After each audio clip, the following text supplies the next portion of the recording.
Om Swastiastu. Salam harmoni. Perkenalkan, nama saya Kadalisa Maria Utami, mahasiswa Uniksa, jurusan Bahasa Asing, Program Studi Pendidikan Bahasa Inggris. Pada video kali ini, saya akan mempresentasikan hasil pelaksanaan KMBD Uniksa tahun 2020. Video ini dibuat sebagai bentuk ujian akhir pelaksanaan KMBD Uniksa tahun 2020. Jadi terdapat 4 poin yang akan saya bahas. Yang pertama yaitu tentang latar belakang atau permasalahan mitra. Yang kedua yaitu tentang program kerja yang sudah saya rancang sesuai dengan isi proposal. Yang ketiga yaitu metode pelaksanaan program kerja, dan yang terakhir adalah implementasi program kerja. Baik, langsung saja yang pertama. Jadi nama kegiatan yang saya laksanakan dalam KMBD kali ini yaitu layanan pembelajaran bahasa Inggris secara daring bagi siswa-siswi SMA SMK di Desa Kalibubuk.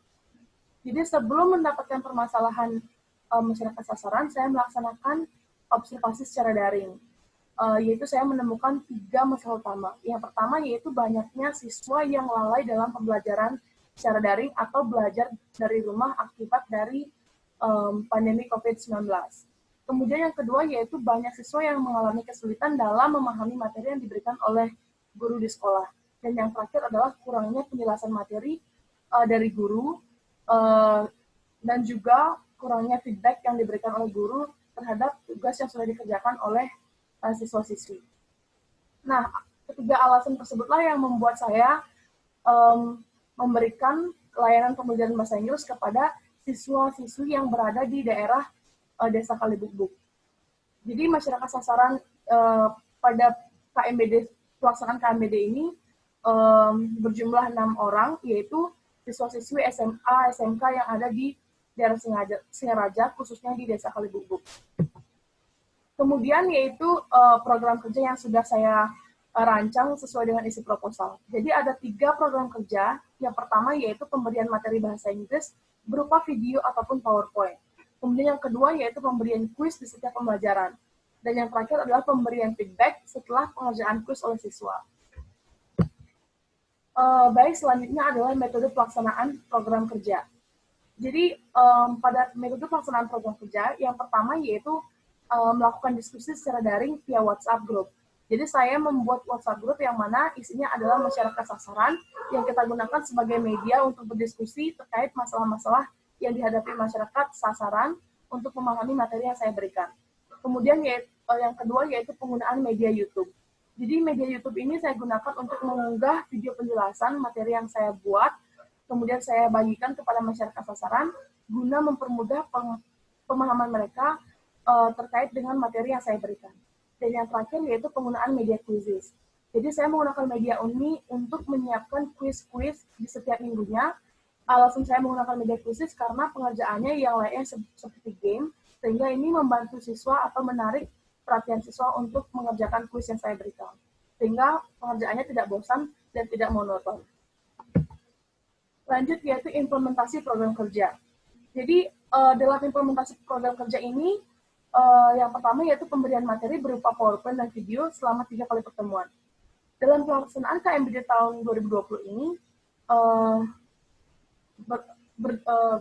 yaitu 4 minggu. Tapi pertemuan pembelajaran bahasa Inggris ini saya hitung dari minggu kedua, karena di minggu pertama yaitu fokus pada diskusi untuk pemilihan materi yang akan dibahas pada atau sampai akhir pelaksanaan program kerja atau sampai akhir pelaksanaan KMBD.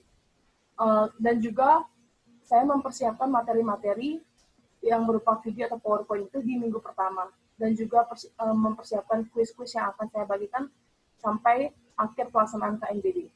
Sehingga di minggu kedua atau pertemuan pertama dalam pembelajaran bahasa Inggris, saya memberikan 1 materi berupa PowerPoint slide dengan tema yaitu cause and effect atau cause and effect text atau teks sebab akibat. Jadi materi-materi yang saya pilih itu berdasarkan dari permintaan atau hasil diskusi saya bersama masyarakat sasaran. Nah, materi yang kedua di pertemuan kedua yaitu tentang simple present tense atau tenses. Dan yang terakhir ya adalah descriptive text yang saya berikan di akhir pertemuan atau di minggu keempat dari pelaksanaan KMBD. Kemudian yang kedua adalah pemberian kuis di setiap pertemuan. Jadi kuis saya berikan sehari setelah pemberian materi. Jadi setelah materi diberikan, ada waktu 1 hari untuk berdiskusi tentang materi tersebut. Kemudian sehari setelah itu saya memberikan kuis sesuai dengan materi di pertemuan tersebut. Nah, dan yang terakhir adalah evaluasi hasil kuis di setiap minggu. Setelah siswa mengerjakan kuis yang saya berikan, saya meminta siswa untuk memberikan screenshot hasil kuis mereka, sehingga terlihat pertanyaan-pertanyaan mana yang masih belum benar dijawab, dan sehingga dari itu saya bisa membahas kembali atau mengulas kembali agar masyarakat sasaran atau siswa-siswi benar-benar paham dengan materi yang saya berikan. Nah, berikut adalah beberapa bukti kegiatan pembelajaran secara daring, yaitu yang pertama adalah pertemuan pertama atau minggu kedua pelaksanaan KMBD. Jadi saya memberikan bukti dari saya memberikan materi kepada masyarakat sasaran, kemudian respon dari masyarakat sasaran dan siswa-siswi itu sangat-sangat aktif dan juga sangat positif. Sehingga hal itu mempermudah saya untuk melakukan koordinasi bersama mereka, dan ya pembelajaran bahasa Inggris secara daring ini berjalan dengan lancar. Kemudian saya juga memberikan bukti kegiatan pemberian kuis pada gambar paling kanan.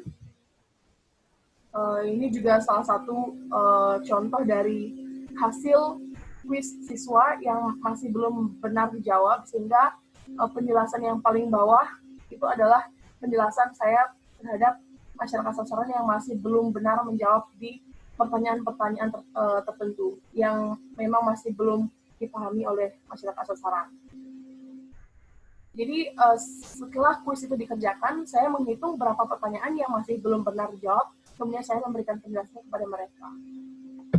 Baik, lanjut yaitu untuk pertemuan kedua tentang simple present tense, sama seperti sebelumnya, cuman yang membedakan di pertemuan kedua ini adalah saya memberikan video penjelasan terkait materi simple present tense yang sudah saya upload di YouTube, sehingga hal itu mempermudah mereka untuk memahami materi yang saya berikan. Dan juga respon dari masyarakat sasaran sangat aktif. Dari jumlah 6 masyarakat sasaran atau 6 siswa-siswi, semua dari mereka responnya sangat baik. Nah, untuk di kuis yang kedua ini, kuis pada pertemuan kedua, itu terdapat 6 pertanyaan yang masih perlu saya berikan penjelasan. Hal ini dikarenakan karena simple present tense ini mungkin sedikit membingungkan bagi mereka dan mereka sedikit keliru.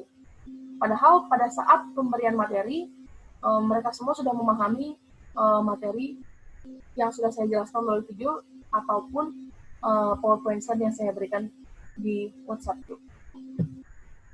Nah, yang terakhir yaitu pertemuan ketiga tentang descriptive text. Masih sama seperti tadi, saya memberikan bukti kegiatan yang sudah saya lakukan melalui grup WhatsApp yang sudah saya berikan, dan juga respon dari masyarakat sasaran. Dan yang terakhir adalah evaluasi akhir pelaksanaan program kerja. Nah, selain evaluasi hasil kuis yang saya lakukan setiap minggunya, saya juga melakukan evaluasi akhir secara menyeluruh, yang mana saya meminta masyarakat sasaran untuk menyiapkan kesan mereka terhadap pembelajaran yang saya berikan melalui personal chat atau chat jalur pribadi. Pesan dan juga kesan dari mereka itu sangat membantu saya dalam melakukan self-reflection atau evaluasi diri untuk menyiapkan materi-materi yang memang pantas untuk anak-anak SMA dan metode-metode yang memang tepat untuk dilakukan dalam pengimplementasian pembelajaran bahasa Inggris seperti ini. Dan dari 6 respon dari masyarakat sasaran, itu hampir semuanya sangat memuaskan dan juga membuat saya bangga dengan apa yang saya lakukan, karena ternyata materi-materi yang saya kemas dalam bentuk video ataupun PowerPoint itu atau penjelasan yang saya berikan kepada mereka itu sangat bermanfaat bagi mereka. Dan itu cukup membuat saya puas dan saya senang terhadap apa yang sudah saya lakukan. Oke. Sekian yang bisa saya sampaikan pada video kali ini. Jadi untuk selain juga video yang saya buat sebagai bentuk ujian akhir ini, saya mengupload beberapa blog kegiatan yang sudah saya lakukan di setiap minggunya selama pelaksanaan KMBD Undiksa tahun 2020 ini pada SIM KKN Undiksa tahun 2020. Sekian, terima kasih dan Om Santi Santi Santi Om.